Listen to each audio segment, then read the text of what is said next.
महानगर पालिका पीके रोड की शिक्षिका वंदना धर्मराज पांडे आज आप लोगों के सामने 10वीं कक्षा हिंदी मीडियम गणित भाग 1 के उन प्रश्नों को हल करने जा रही हूँ। जो सभी प्रश्न है, जो आज हम प्रश्न हल करेंगे वो सभी बोर्ड एग्जाम में आए हुए क्वेश्चन है। तो 2017 से 2020 तक मैंने सब क्वेश्चन लिया है जो सभी बोर्ड एग्जाम में आए हैं। क्वेश्चन नंबर 3 भी, जिसमें हमें 4 क्वेश्चन में से सिर्फ 2 क्वेश्चन हल करना रहता है।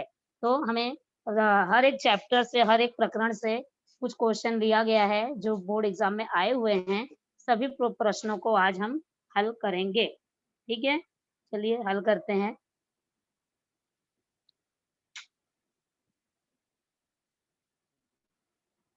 तो आज हम क्या पढ़ने जा रहे हैं? Question number 3 B question paper सभी बोर्ड में आए हुए क्वेश्चन है। ये जो पहला क्वेश्चन हम सीखने जा रहे हैं 2020 में ही आया हुआ क्वेश्चन है। तो चलिए देखते क्या है। प्रकरण का नाम है 2 चरांक वाले रेखीय समीकरण। अभी आपको मैथ्स में सिर्फ 4 चैप्टर आएंगे, तो प्रत्येक चैप्टर हमें 10-10 नंबर का आएगा। तो ये हमें हर एक चैप्टर को इक्वल मार्क्स दिया गया है। तो आप आराम से 10-10-10, सभी चैप्टर बहुत ही सरल है और आराम से आप 10 नंबर स्कोर कर सकते हैं। तो चलिए पहला सवाल देखते हैं।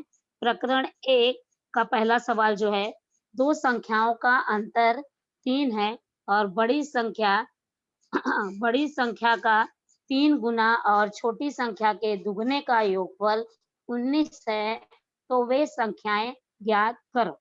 ठीक है, यहाँ क्या कह रहा है कि 2 संख्याओं का अंतर, तो 2 संख्या का अंतर 3 है। हमें ये साप्ताहिक क्वेश्चन पढ़कर उसे समीकरण में परिवर्तित करना है और समीकरण हल करके हमें चरांक का मान ज्ञात करना है। तो चलिए हम हल करते हैं। माना बड़ी संख्या x है और छोटी संख्या y है। तो पहली शर्त क्या कह रहा है कि दोनों संख्याओं का अंतर 3 है। हमने पहली बड़ी संख्या क्या मानी है x और छोटी संख्या क्या मानी है y। तो x माइनस y बराबर 3। ठीक है, बड़ी संख्या में से छोटी संख्या हमने घटा दिया, हमें अंतर 3 दे दिया गया है। तो पहली शर्त हमारी पूरी हो गई, दोनों संख्याओं का अंतर 3 है। इस समय से हम समीकरण नंबर 1 दे देंगे। ठीक है, देखिए हमने बॉक्स में लिख दिया है x माइनस वाई बराबर 3, समीकरण नंबर 1। अब दूसरी शर्त क्या कह रहा है कि बड़ी संख्या का 3 गुना। बड़ी संख्या कौन सी है? x। x का 3 गुना मतलब 3 का गुणा, तो 3x हो गया। ठीक है, तथा छोटी संख्या के दुगने। छोटी संख्या कौन सी है? y। तो उसका दुगना मतलब 2 गुना मतलब 2 का गुणा, तो 2y हो गया। बड़ी संख्या का 3 गुना मतलब 3x, छोटी संख्या का 2 गुना मतलब 2y का योगफल 19 है। मतलब कि दोनों को जोड़कर कितना आ रहा है? 19। तो हमारा दूसरा समीकरण तैयार हो गया। यहाँ पर 3x प्लस 2y बराबर 19। 3x प्लस 2y बराबर 19। तो इसे हमने समीकरण नंबर 2 दे दिया। ठीक है, अब हम समीकरण 1 की तरफ चलते हैं। समीकरण में आप देख सकते हैं कि y के आगे माइनस का चिन्ह लगा है और समीकरण 2 में देखिए कि 2y के सामने प्लस का चिन्ह लगा है। तो हम क्या करेंगे? समीकरण 1 में y का गुणांक बराबर करेंगे। तो समीकरण 1 में y का गुणांक बराबर करने के लिए हमें क्या करना पड़ेगा? 2 का गुणा करना पड़ेगा। तो यहाँ पर समीकरण 1 में 2 से गुणा करने पर, तो समीकरण 1 देखिए क्या है? x माइनस वाई बराबर 3। तो उसमें हमने 2 से गुणा किया तो क्या आएगा? 2x माइनस 2y बराबर 3 दूनी 6। तो 3 कितना आया यहाँ पर? 6। तो इस तरह हमारा समीकरण नंबर 3 तैयार हो गया। 2x माइनस 2y बराबर 6। समीकरण 3 कहाँ से आया? हमने समीकरण 1 में 2 से गुणा किया है। क्यों गुणा किया? क्योंकि समीकरण 2 में y का गुणांक 2 है, इसलिए हमने समीकरण 1 में 2 से गुणा किया। ठीक है, तो अब हमें समीकरण 2 से कोई मतलब नहीं है। अब हम समीकरण 1 और 3 को देखेंगे। तो यहाँ पर देखिए समीकरण 1, हमें समीकरण 1 से कोई मतलब नहीं है, सॉरी 1 से कोई मतलब नहीं है। अब हम 2 और 3 देखेंगे। तो समीकरण 2 और 3 को जोड़ दीजिए। ठीक है, समीकरण 2 और 3 को जोड़ दिया। पहले ऊपर समीकरण 3 लिखिए 3x प्लस समीकरण 3 क्या ऊपर देखिए 3x प्लस 2y बराबर 19। दो है वो, और 3 देखिए क्या है 2x माइनस 2y 6। तो यहाँ पर समीकरण 2 ऊपर लिख दिया गया 3x प्लस 2y बराबर 19, और समीकरण नीचे लिख दिया गया थ्रू 2x माइनस 2y बराबर 6। तो अब दोनों समीकरणों को जोड़ रहे हैं, तो जोड़ते हैं तो नीचे के चिन्ह में कोई परिवर्तन नहीं होता, वो वैसा ही रहता है। तो देखिए 19 और 6 हमने जोड़ दिया, कितना आया 25, प्लस 2y और माइनस 2y कैंसिल हो गया। अब यहाँ पर देखिए 3x धन 2x कितना हो गया 5x, तो 5x बराबर 25। ठीक है, 5 बराबर 25, तो यह क्या आएगा 5 का पक्षांतर कीजिए 25/5, तो x बराबर 25, तो x बराबर कितना आया 5। तो हमने x के मान को बॉक्स में लिख दिया, x बराबर 5। ठीक है, अब हमें x का मान मिल गया, अब हमें y का मान चाहिए। तो हम क्या करेंगे, यह x का मान किसी भी समीकरण में रखिए, 1 2 3। सबसे छोटा समीकरण देखिए क्या है, x माइनस वाई बराबर 3, जो समीकरण 1 है, तो उसमें x का मान रख दीजिए। तो यहाँ पर x का माइनस वाई बराबर 3, तो x के जो हमने क्या रखा है 5, 5 माइनस वाई बराबर 3।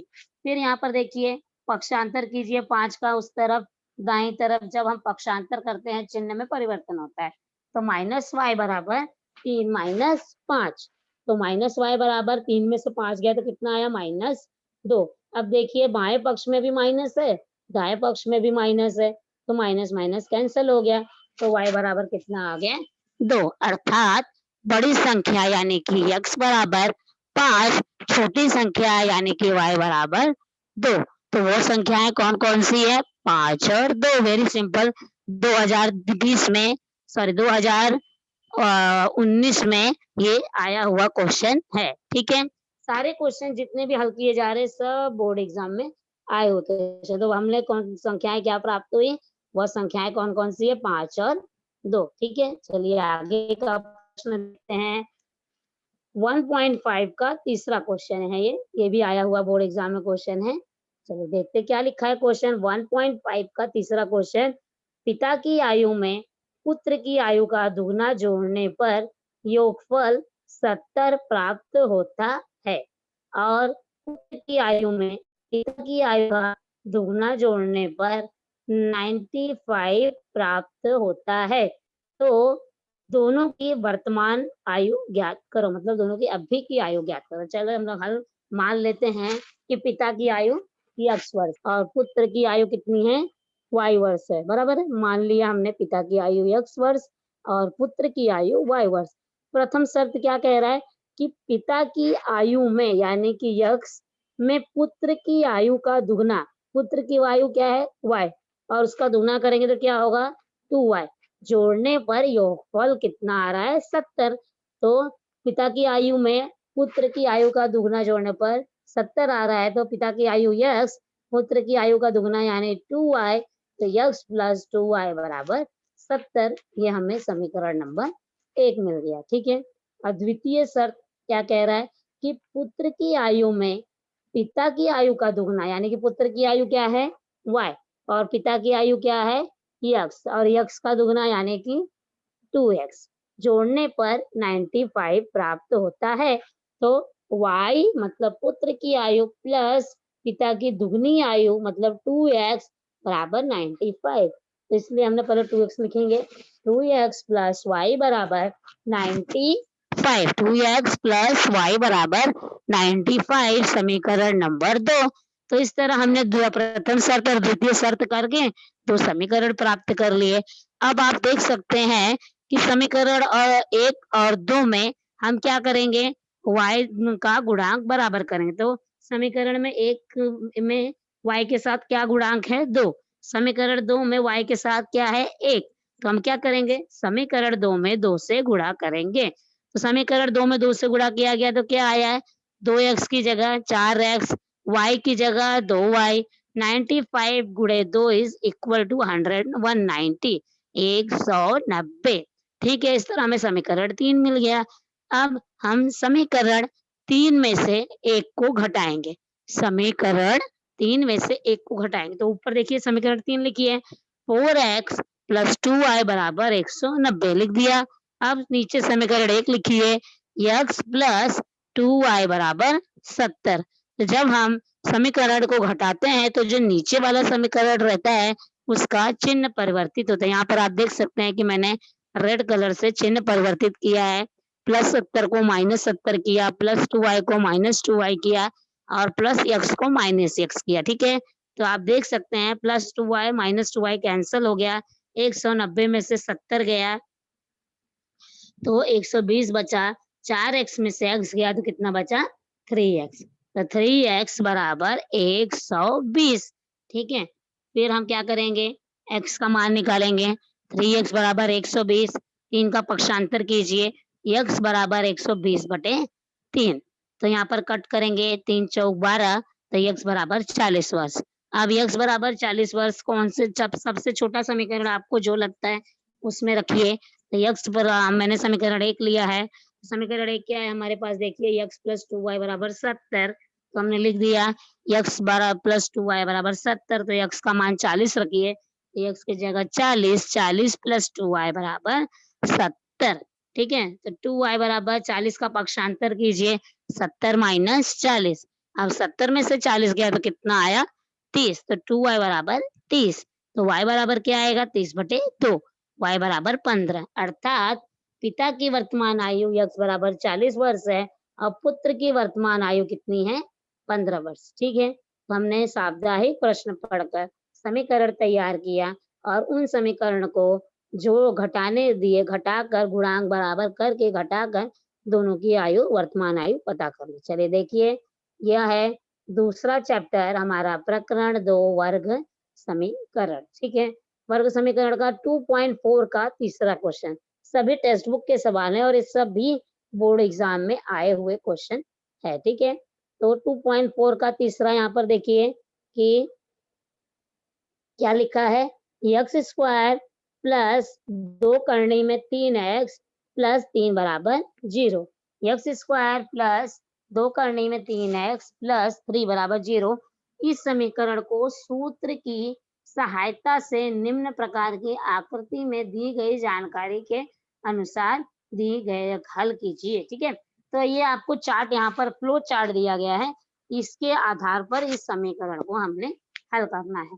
तो पहले बॉक्स में क्या लिखा गया है, एक्स स्क्वायर प्लस 2 करने में 3x प्लस 3 बराबर 0 का तुलना हमें किससे करना है, A X square plus B X plus C बराबर 0 से करके हमें पहले ए बी सी का मान निकालना है। फिर दूसरा स्टेप क्या करना है, हमें बी स्क्वायर माइनस 4ac का मान निकालना है।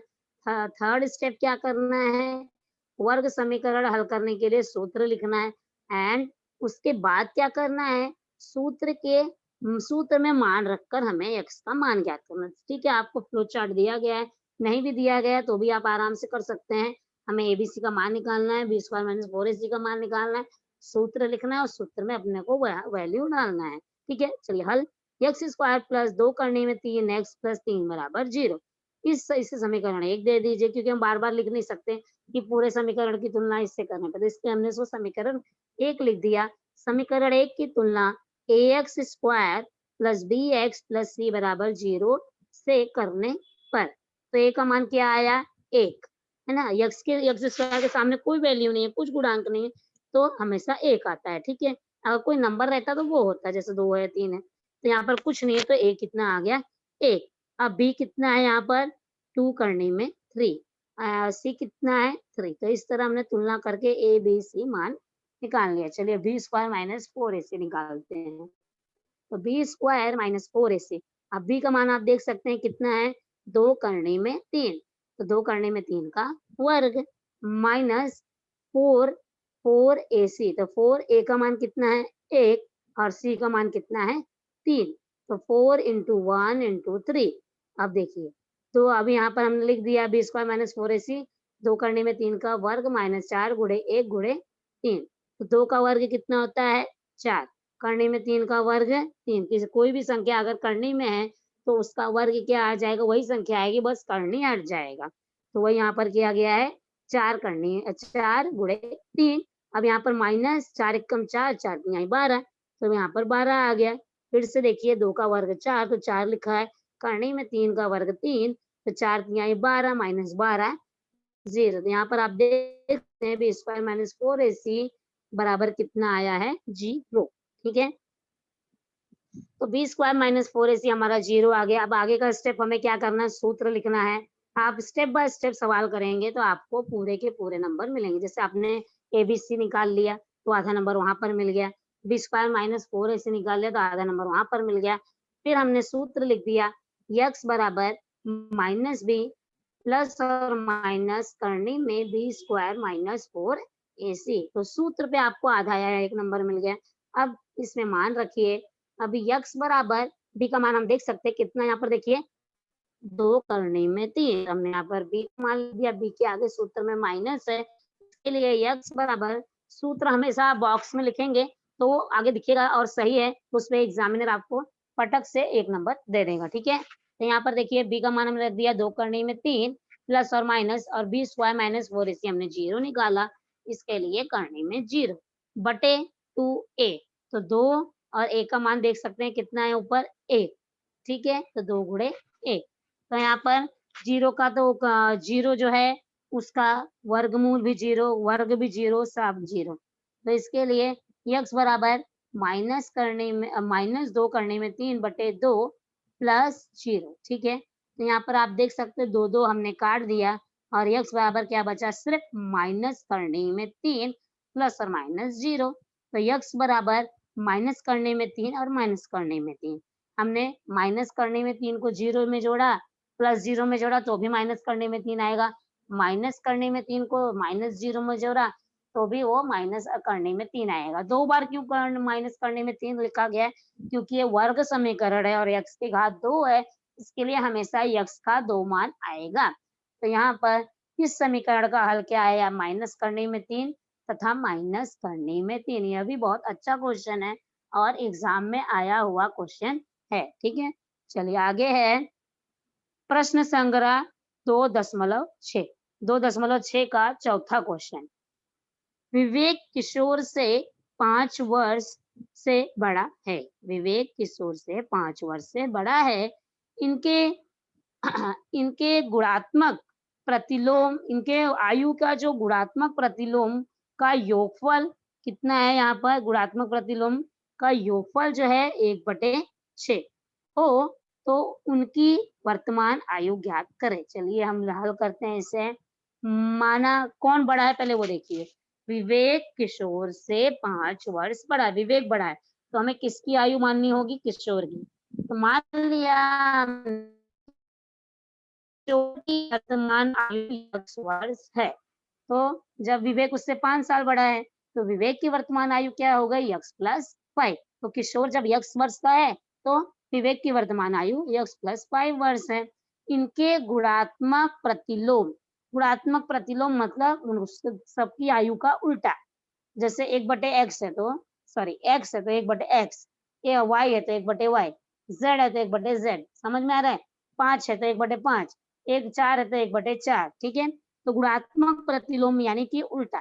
ठीक है, तो इनके गुणात्मक प्रतिलोम का योगफल कितना है, 1/6।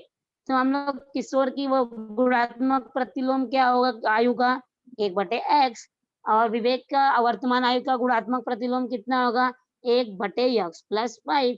तो दोनों के गुणात्मक प्रतिलोम का योगफल यानी कि दोनों के गुणात्मक आयु को जोड़ के कितना आया यहाँ पर 1/6। 1/x plus 1/x plus 5 is equal to 1/6। ठीक है, यहाँ तक आशा है आप लोग को समझ में आ रहा होगा।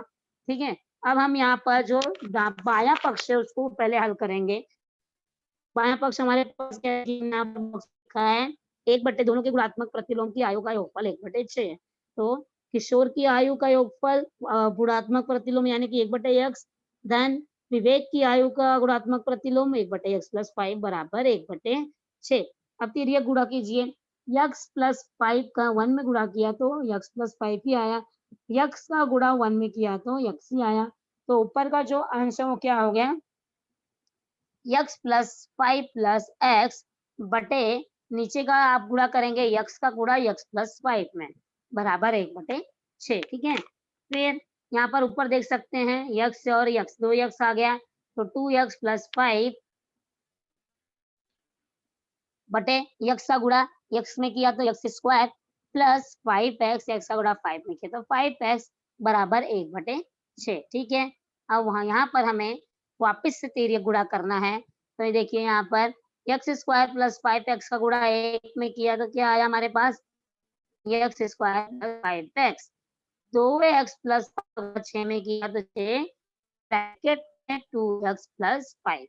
तो यहाँ पर देख सकते हैं एक्स स्क्वायर प्लस 5x, तो अंदर यहाँ पर गुणा हुआ 6 का गुणा 2 में 6 दूनी 12x प्लस 6 पचे 30। ठीक है, अब यहाँ पर सभी को इस तरफ सभी संख्याओं को बाएं पक्ष में लाइए और दाएं पक्ष में सिर्फ 0 रहना चाहिए। तो X square plus 5x minus 12x minus 30 is equal to 0। अब यहाँ पर आगे देखिए एक्स स्क्वायर 5x में से 12x जाएगा तो कितना आएगा, -7x माइनस 30 बराबर 0। अब यहाँ पर हमें एक नया समीकरण प्राप्त हुआ है, x square minus 7x minus 30 बराबर 0। तो देखिए यहाँ पर मैंने ग्रीन कलर से लिखा हुआ है, -30 का मुझे उसको 2 भागों में ऐसा बांटना है कि जोड़ने पर -7x आए और गुणा करने पर -30 आए। तो हम लोग क्या कर सकते हैं, देखिए 10 का गुणा 3 में किया तो 30 आता है और -10 प्लस 3 किया तो 7x -7x आता है। तो यहाँ ठीक है, तो यहाँ पर हमने लिख दिए कि x square minus 10x plus 3x minus 30 बराबर 0। -10 धन 3 कितना हो गया, -7 और -10 गुणे 3 कितना हो गया, -30। यहाँ पर हमने गुणनखंड विधि से इस सवाल को हल किया है। अब चलिए कॉमन लेते हैं आगे के स्टेप में। x बाहर रखिए, अंदर क्या कॉमन आएगा, x माइनस 10 प्लस 3 और दूसरा आगे क्या कॉमन आएगा, x माइनस 10। ये दोनों ब्रैकेट में x माइनस 10 बराबर होना चाहिए, बराबर 0। तो एक ब्रैकेट में क्या आया हमारे पास, x माइनस 10 और दूसरे वाले ब्रैकेट में क्या आया, x प्लस 3 बराबर 0। तो x माइनस 10 बराबर 0 या x प्लस 3 बराबर 0। तो x बराबर क्या आ जाएगा, 10 या x बराबर 3 उस तरफ गया तो -3। चूंकि किसी की आयु ऋणात्मक नहीं हो सकती, इसके लिए x बराबर 3 जो हो जाएगा वो कट जाएगा और हमारे पास क्या बचेगा, x बराबर 10। हमारे पास क्या बचेगा, x बराबर 10, यानी कि हमें x किसकी हमने मान लिया है, किशोर की वर्तमान आयु कितनी आई, 10 वर्ष और विवेक उससे 5 साल बड़ा है। तो विवेक की वर्तमान आयु बराबर x प्लस 5, तो कितना हो गया, 10 प्लस 5 यानी कि 15 वर्ष। तो एक किशोर कितना साल का है, 10 साल का, विवेक कितने साल का है, 15 साल। ठीक है, वेरी इजी क्वेश्चन। हमने किशोर की आयु x मान ली, विवेक की आयु x प्लस 5 मान ली, बराबर है। तो यहाँ पर बोल रहा है कि दोनों की आयु का योगफल कितना है, पहले दोनों की गुणात्मक प्रतिलोम की आयु का योगफल 1/x प्लस 1/x प्लस 5 बराबर 1/6। फिर तिर्यक गुणा किया हमने, फिर तिर्यक गुणा करके हमें नया समीकरण प्राप्त हुआ। उस नए समीकरण को हमने गुणनखंड विधि से हल किया। गुणनखंड हल किए तो हमें x के 2 मान मिले, एक धनात्मक और एक ऋणात्मक। तो ऋणात्मक वाले को कट कर देना है क्योंकि किसी की आयु ऋणात्मक नहीं हो सकती, हमेशा आयु धनात्मक होती है। तो जो हमारे पास धनात्मक आयु बची, यानी कि x बराबर 10, यानी कि किशोर की आयु और विवेक की हमने उसमें 5 साल जोड़ देंगे तो हमें विवेक और किशोर दोनों की आयु इस तरह प्राप्त हो जाएगी। ठीक है, प्रकरण 3 अंक गणितीय श्रृंखला। ये जो पहला सवाल हमने हल किया, आप देखिए पिछले साल के क्वेश्चन पेपर में 2020 में 3 मार्क्स के लिए आया क्वेश्चन है और बहुत ही छोटा और बहुत ही सरल क्वेश्चन है ये। तो चलिए हम लोग देखते हैं 3.2 का चौथा क्वेश्चन है ये। निम्नलिखित अंक गणितीय श्रृंखला का 19वां पद ज्ञात कीजिए। Very easy question. हमें अंक गणित श्रृंखला दी गई है 7, 13, 19, 25 डैश डैश डैश। तो हमें एक T1 कितना है यहाँ पर 60, T2 कितना है 13, T3 19, T4 25। तो जो T1 है वही A का मान है, तो A बराबर कितना आया है 7। अब हमें D निकालना है। D कैसे निकालते हैं, हमने पिछले पक्ष में से आगे पक्ष को घटाने पर, यानी कि T2 माइनस T1। T2 कितना है 13, 13 minus T3 minus T2 19 minus 13 यानी कि 6। T4 माइनस T3 25 माइनस 19 तो सब में 6 6 यानी कि डी का मान यानी कि सामान्य अंतर हमारे पास कितना आ गया 6। तो हमें 2 मान मिल गए, एक ए का मान कितना आया 7 और डी का मान हमने अभी निकाला 6। अब सूत्र लिखिए, सूत्र आप लिखिए टी एन बराबर a plus n minus 1 into d. आप जब सब जगह पेंसिल से हाईलाइट करते जाएंगे तो आपको समझ में आएगा और ये नंबर देने में बहुत आसानी होती है। सूत्र लिख दिया हमने। चलिए अब हमें क्वेश्चन में कौन सा पद पूछ रहा है 19वां पद। तो 19वां पद क्या आएगा 19वां पद T19 जहां पर एन है वहां पर 19 रखिए। तो T19 बराबर 7 धन 19 माइनस 1 गुणे 6 19 माइनस 1 गुणे 6। तो T19 बराबर 7 धन 19 में से 1 गया कितना आया 18 18 गुणे 6। फिर 18 का गुणा यहाँ पर T19 18 का गुणा 6 में किया तो 108। अभी T19 108 में 7 जोड़ दिया तो कितना आया 115। तो इस तरह इस अंकगणित श्रृंखला का 19वां पद 115 है। देखिए आप 3 मार्क्स के लिए कितना छोटा सा क्वेश्चन है और एकदम सरल। चलिए अभी ये कौन सा क्वेश्चन है, ये अभी आया हुआ क्वेश्चन है 2019 में। क्वेश्चन नंबर 3.3 का क्वेश्चन नंबर 4, ठीक है।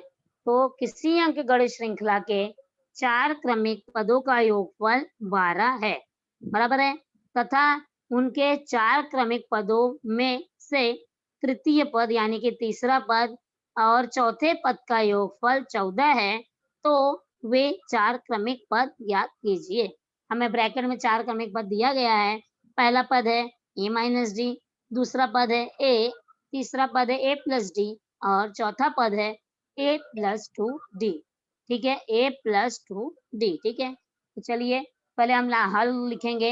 अंकगणित श्रृंखला के 4 क्रमिक पद, अगर एग्जाम में नहीं दिया है तो ये आपको याद रखना है कि 4 क्रमिक पद क्या होता है, 3 क्रमिक पद क्या होता है, तो ये आपको याद रखना है। लेकिन इस बार दिया है इसके में, लेकिन ये हमेशा दिया नहीं रहता है, ठीक है। तो अंकगणित श्रृंखला के 4 क्रमिक पद क्या है, या देखिए एरो से लिखा ए माइनस डी, ए प्लस डी और ए प्लस 2 डी। पहली शर्त क्या कह रहा है कि चारों क्रमिक पदों का योगफल 12 है, ठीक है। चारों क्रमिक पद माने लाइन से आप चारों क्रमिक पद को जोड़ दीजिए। ए माइनस डी पहला पद है प्लस ए प्लस डी प्लस ए प्लस 2 डी बराबर 12। चारों क्रमिक पद जोड़ दिया, ठीक है। आप देख सकते हैं कि 4 ए आया, 4 बार ए आएगा, पहले पद का ए, दूसरे पद का ए, तीसरे पद का ए, चौथे पद का ए, तो चारों ए को जोड़ दिया कितना आया 4 ए। अब देखिए एक जगह आपको माइनस डी दिख रहा है, एक जगह प्लस डी दिख रहा है, दोनों डी को हमने कट कर दिया। फिर हमारे पास क्या बचा, जो लास्ट में चौथे पद का 2 डी है ना, वो बचा है और 4 ए बचा है। 4 a plus 2 d is equal to 12, ठीक है। अब हम इस समीकरण को छोटा करते हैं, तो कैसे छोटा करेंगे, दोनों समीकरण दोनों पक्षों में 2 से भाग दे देंगे। तो दोनों पक्षों में 4a अपॉन 2 कितना हो गया 2a और 2d अपॉन 2 कितना हो गया 2d अपॉन 2 कितना हो गया d और 2 छंग 12। तो हमें नया समीकरण प्राप्त हो गया 2a प्लस d बराबर 6। समीकरण 1 बराबर है। कैसे समीकरण 1 प्राप्त हुआ, पहली शर्त लगाई हमने, चारों पक्षों को जोड़ दिया, बराबर 12 के कर दिया, डी कैंसिल कर दिया, 4a प्लस 2d आया बराबर 12। अब उस समीकरण में हमने 2 से भाग दे दिया तो हमें नया समीकरण प्राप्त हुआ 2a प्लस डी बराबर 6। चलिए दूसरा शर्त क्या कह रहे हैं, दूसरी शर्त हमारे पास क्या है, तीसरे पद तथा चौथे पद का योगफल 14 है। तीसरा पद कौन सा है हमारे पास, ऊपर देखिए a प्लस डी, चौथा पद हमारे पास कौन सा है a प्लस 2d बराबर 14। अब यहाँ पर देखिए 2 बार a है तो 2a और 2d प्लस d कितना आया 3d, तो हमें नया समीकरण प्राप्त हुआ दूसरी शर्त से 2a प्लस 3d बराबर 14। अब आप देखिए समीकरण 1 और समीकरण 2 में आप देख सकते हैं समीकरण 1 और 2 में a का गुणांक बराबर है, ठीक है। एक में जो है उसमें भी a के आगे 2 है और समीकरण 2 में भी a के आगे 2 है। तो हम क्या करेंगे, समीकरण 2 में से 1 को घटा देंगे। तो समीकरण 2 क्या है, ऊपर लिखिए 2a प्लस 3d बराबर 14। समीकरण 1 क्या है 2a प्लस d बराबर 6, ठीक है। अब यहाँ पर देखिए 14, अब हम जब घटाते तो हमने अभी आपको बताया कि नीचे वाले समीकरण का चिन्ह परिवर्तित होता है, देखिए मैंने रेड कलर से चिन्ह को परिवर्तित किया है, -6 -d -2 है। 14 में से 6 गया 8, +2 है -2 है कट गया, 3d -d 2d, तो 2d बराबर 8, तो d बराबर कितना आया 8/2, तो d बराबर हमारे पास कितना आया 4, तो d का मान 4 आप किसी भी समीकरण में रखिए, हमें वो समीकरण में d का मान रखने पर a का मान मिल जाएगा। तो हमने d का मान d बराबर 4 समीकरण 1 में रखा है। एक समीकरण क्या है देखिए 2a + d बराबर 6, तो उसे पहले लिखिए। देखिए मैंने ब्लू कलर से लिखा है 2a + d बराबर 6। अब यहाँ पर d का मान हमें कितना रखना है 4, ठीक है। तो 2a + d यानी कि 2a + d की जगह 4 बराबर 6, तो d का 4 का पक्षांतर कीजिए, 2a बराबर 6 - 4, 6 - 4 कितना आया 2, तो 2a बराबर 2 यानी a बराबर 2/2 यानी a बराबर 1, ठीक है। तब हमें क्या क्या मिल गया a बराबर 1, d बराबर 4, तो पहला पद निकालिए। पहला पद बराबर a - d बराबर 1 - 4 यानी कि -3, दूसरा पद a बराबर 1, तीसरा पद a + d, तो 1 + 4 = 5, चौथा पद a + 2d यानी 1 धन 2 गुणे 4 यानी कि 1 धन 4 दूनी 8, 8 1 और 1 9 हो गया, तो वे चार क्रमिक पद क्या है -3 1 5 9, ठीक है। चलिए आगे का, ये है हमारे पास प्रकरण 5 संभाव्यता। Very easy question. संभाव्यता में आप देख सकते हैं कि यहाँ पर बहुत ही अच्छा और स्कोरिंग चैप्टर है, ये भी 10 मार्क्स का है। तो हमने कौन सा क्वेश्चन लिखा है, ये भी अभी अब की बार 2020 में ही आया हुआ क्वेश्चन है, और ये हमेशा मोस्टली ऐसे क्वेश्चन आते ही हैं। यहाँ पर देखिए, दो पासे फेंकने पर, दो पासा यानी जो हम लोग लूडो खेलते हैं या सांप सीढ़ी खेलते हैं उसे पासा कहते हैं, आप लोग जानते ही होंगे।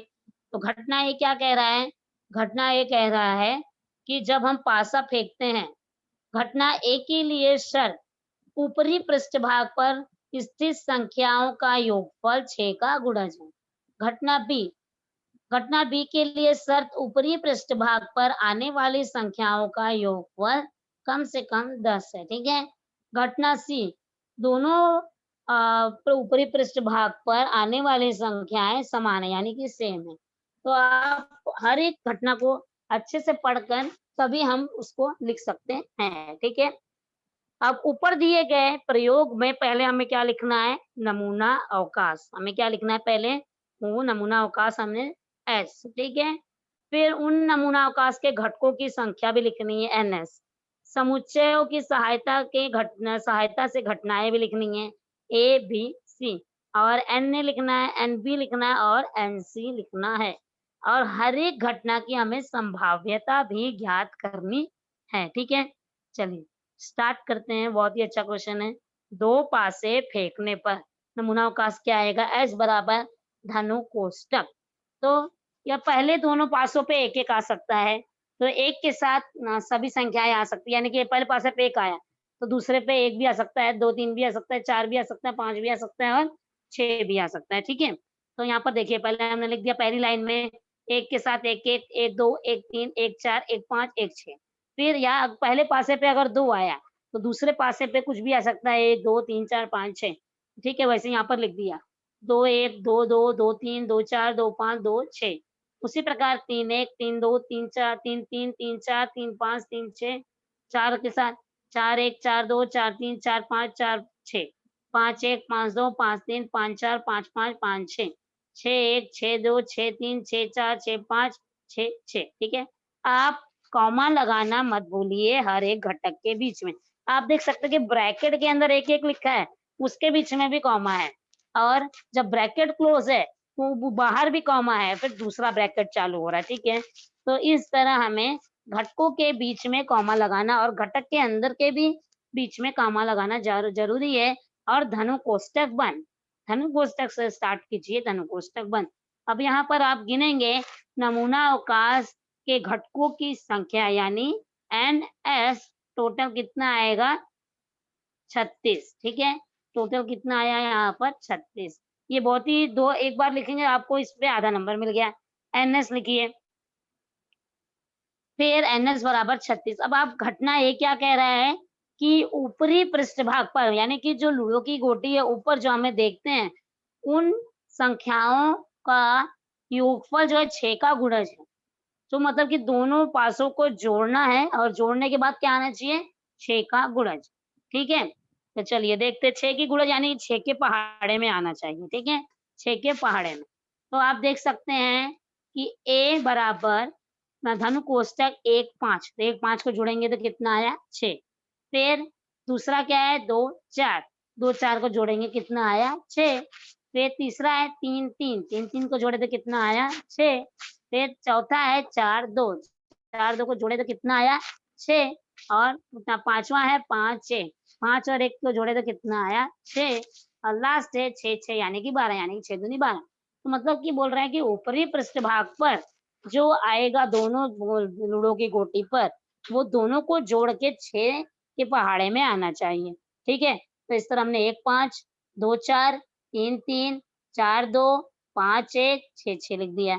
अब हमारे पास धनु कोष्ठक से स्टार्ट, धनु कोष्ठक से बंद। ठीक है, आप घटक गिनिए कितना है यहाँ पर। हमने गिना 1 2 3 4 5 6, तो यानी कितना आ गया 6। ठीक है, अब पी ए क्या है, घटना ए की संभाव्यता। पी ए कितना क्या है, घटना ए की संभाव्यता। तो सूत्र लिखिए, पी ए बराबर एन ए बटे एन एस। पी ए बराबर एन ए बटे एन एस। ठीक है, तभी एन ने कितना हमने निकाला 6 और एन एस कितना निकाला 36। तो 6 बटे 36, तो 6 का 36, तो 1 बटे 6। तो घटना ए की कितनी संभाव्यता हो सकती है, 1 बटे 6। चलिए अब भी दूसरी घटना देखते हैं। घटना बी, ऊपरी पृष्ठभाग पर आने वाली संख्याओं का योगफल कम से कम 10 हो। 10 से ज्यादा हो सकता है लेकिन 10 से कम नहीं होना चाहिए। मतलब कि जब हम लोग 2 लूडो की गोटी साथ में फेंक रहे हैं तो दोनों पे जो आए उनका योगफल दोनों को जोड़ने पर मतलब 10 या 10 से ज्यादा आना चाहिए। ठीक है, बी। तो देखिए बी में क्या आएगा, 4 6, ठीक है, 5 5 5 6 6 4 6 5 6 6। देखिए 4 6 को जोड़ा 10 आया, 5 5 को जोड़ा तो 10 आया, 5 6 को जोड़ा तो 11 आया, 6 4 को जोड़ा तो 10 आया, 6 5 को जोड़ा तो 11 आया, 6 6 को जोड़ा तो 12 आया। मतलब कि जो ऊपरी पृष्ठ भाग है उससे दोनों को जोड़ने पे, दोनों संख्याओं को जोड़ने पर 10 या 10 से अधिक आना चाहिए। तो एन बी यानी कि घटना बी के घटकों की संख्या जोड़िए कितना है, 1 2 3 4 5 6। तो यहाँ पर एन बी कितना हो गया 6। अब पीबी क्या है, घटना बी की संभाव्यता। तो पीबी बराबर एन बी बटे एन एस। ठीक है, पीबी बराबर क्या आया, एन बी बटे एन एस। एन बी अभी हमने निकाला 6, 6 बटे 36 यानी कि 1 बटे 6। तो घटना बी की भी उतनी ही संभाव्यता है जितनी घटना ए की है। चलिए आगे का देखते हैं हम, क्या हो गया। घटना सी, घटना सी क्या कह रहा है, ऊपरी पृष्ठ भाग पर आने वाली संख्याएं समान है। मतलब कि दोनों गोटी पर सेम संख्या आनी चाहिए। तो यहाँ पर देखिए सी बराबर धनु कोष्ठक, पहले लूडो पे पहली गोटी पे भी एक, दूसरी गोटी पे भी एक, यानी कि 1 1 2 2 3 3 4 4 5 5 और 6 6, यानी कि दोनों गोटियों पर समान संख्याएं आएंगी। तो यहाँ पर देखिए कि काउंट कीजिए, घटना घटकों की संख्या कितनी आई 6। तो यहाँ पर पीसी क्या है, सी की संभाव्यता, सी की संभाव्यता। पीसी बराबर सूत्र लिखिए सी बटे एन एस। तो 6 बटे 36, तो कितना आया 1 बटे 6। तो घटना ए की संभाव्यता 1 बटे 6, घटना बी की संभाव्यता 1 बटे 6, घटना सी की संभाव्यता भी 1 बटे 6। ठीक है, अब यहाँ पर संभाव्यता का एक ही क्वेश्चन हल किया गया है। इससे आप हल और भी क्वेश्चन हल कर सकते हैं कि एक ही 52 पास के फेंटे गए पत्तों की वाला, और उसमें किसी बॉक्स में 3 कलर के रुमाल है तो ये हम निकालते हैं, वैसा निकालते हैं। ये तो ये बोर्ड में आया हुआ क्वेश्चन है इसलिए हमने इसको हल किया है। चलिए अब आपको जो डाउट है वो आप हमसे पूछ सकते हैं।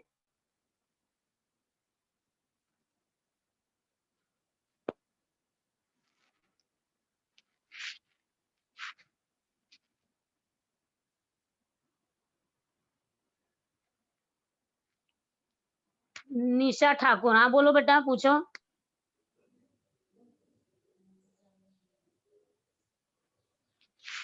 हाँ निशा पूछो बेटा। निशा हाँ पूछो निशा। ऑन करो। माइक ऑन करो और पूछो। मैम अभी आपने जो क्वेश्चन बताया उसका जो हाँ घटना बी था वो नहीं समझा। घटती, ठीक है, हाँ घटना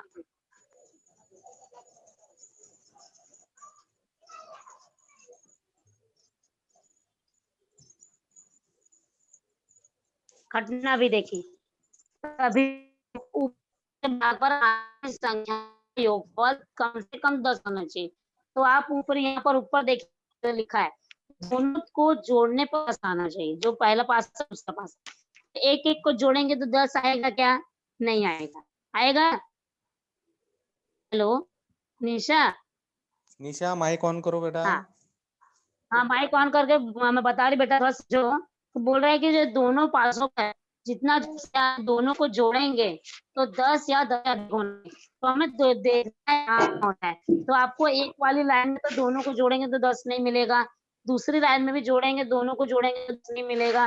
तीसरी लाइन में भी जोड़ेंगे तो दोनों को जोड़ेंगे तो 10 नहीं मिलेगा। चौथी लाइन में आप 4 और 6 को जोड़े तो 10 आया, बराबर है। हाँ हेलो 4 और 6 को जोड़ा 10 आया। 4 और 5 को जोड़ेगी तो 9 आएगा। तो हमको नहीं चाहिए, हम लोग को 10 या 10 से ज्यादा चाहिए। पांचवी लाइन में देखो 5 5 को जोड़ोगी तो 10 आएगा और 5 6 6 और जोड़ोगी 5। तो 11 आएगा। ठीक है, हाँ बराबर है। छठवीं लाइन में हाँ देखो 6 और 4 को जोड़ेंगे 10 आएगा। 6 5 को जोड़ेंगे 11 आएगा। 6 6 जोड़ेंगे तो 12 आएगा। 12 तो है। वही आ गया है। 6 10 5 हेलो समझ में आया बेटा? चलिए हाँ आगे निशा कौन है समझ आया पूछिए। बेटा। सिया पूछो। सिया अपना माइक ऑन करो। हेलो। हाँ, बोलो। सिया अपना माइक ऑन करो। हेलो मिस, मेरी आवाज आ रही है? हाँ आ रही बेटा, थोड़ा जोर से बोलो बोलो। मिस आपने वर्ग समीकरण का बताया, जैसे x का मान 2 आना चाहिए, क्यों ऐसा? एक्स का मान 2 आना चाहिए। एक्स का वर्ग समीकरण में एक्स का घात क्या है? 2 है ना। हाँ हाँ तो जब जितना एक्स का घात होता है उतना ही उसका मान भी आना चाहिए। चैप्टर का नाम क्या है बेटा? वर्ग समीकरण। वर्ग समीकरण किसे कहते हैं? जब समीकरण में मैक्सिमम घात सबसे बड़ी घात 2 हो तो उसे वर्ग समीकरण कहते हैं। अब एक्स का घात 2 आएगा तो एक्स के 2 मान आते हैं। अगर एक्स का घात 3 होता तो एक्स का 3 मान आता। एक्स का घात 4 होता तो 4 मान आता। बराबर है। हाँ। चलिए आगे। और किसी को कुछ क्वेश्चन पूछना है बच्चों?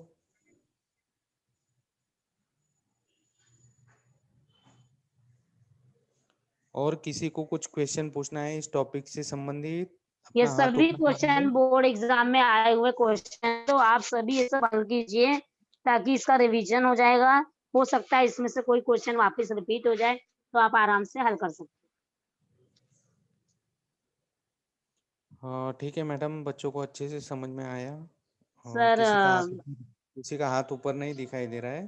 तो सर तो जल्दी खत्म हुआ क्या? हाँ हाँ ऐसा लग रहा है मैडम थोड़ा। ठीक है कोई बात नहीं। तो रिवीजन ले लूं क्या? हाँ ठीक है, ले ले लीजिए। 5 एक मिनट, आप 5-10 हाँ मिनट ले। ओके सर, ठीक है सर। चलो फिर से एक बार देख लेते हैं कौन कौन सा क्वेश्चन हमने हल किया है। मैं आपको बता दे रही हूँ कि सबसे पहले हमने कौन सा हल किया है। यहाँ पर देखिए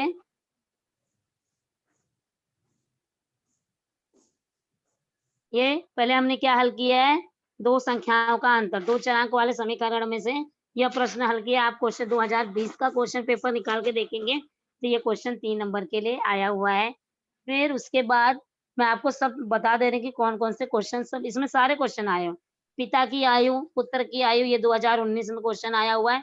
तो वेरी इजी, पिता की आयु मानना है, पुत्र की आयु मानना है। और प्रकाश कुछ पूछना चाहता है। हेलो। हाँ बेटा गुड पूछो। मॉर्निंग। बेटा हाँ गुड मॉर्निंग। प्लीज मुझे वर्ग समीकरण का जो शाब्दिक प्रश्न था उसका सेकंड वाला समझा नहीं। कौन सा सेकंड है? पिता और पुत्र वाला? नहीं उसके बाद वाला।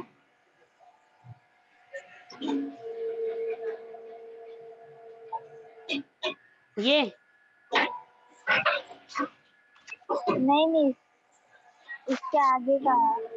इसके आगे? अच्छा ये विवेक और किशोर। यस लिखिए ये। हाँ, तो एकदम इजी क्वेश्चन है बेटा। देखो ना, विवेक किशोर से 5 वर्ष बड़ा है, तो हम लोग किसकी आयु मानेंगे? जो 5 वर्ष बड़ा है उसकी आयु नहीं मानेंगे, जो छोटा है उसकी आयु मानेंगे ना। तो यहाँ पर हमने मान लिया कि किशोर की वर्तमान आयु कितनी है? x वर्ष, ठीक है। तो अब विवेक ऑलरेडी 5 वर्ष उससे बड़ा है, तो विवेक की वर्तमान आयु कितनी हो गई?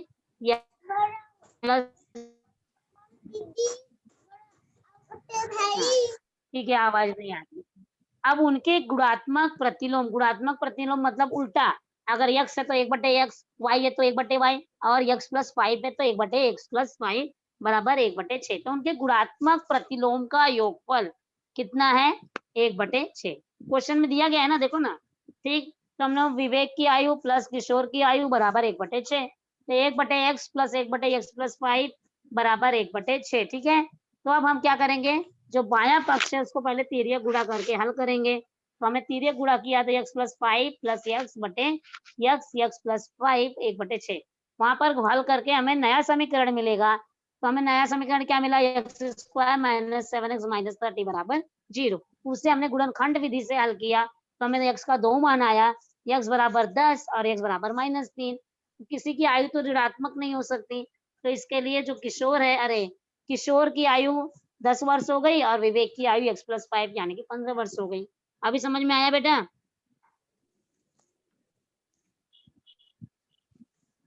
इसमें सिर्फ आपको तिर्यक गुणा करके समीकरण हल करना है और नया समीकरण प्राप्त करके उसे गुणनखंड विधि से हल करना है। नेक्स्ट कौन है? हाँ हाँ बच्चों, किसी को और कुछ क्वेश्चन पूछना है? अपना हाथ ऊपर कीजिए, और किसी को कुछ क्वेश्चन पूछना है तो आप लोग पूछ सकते हो।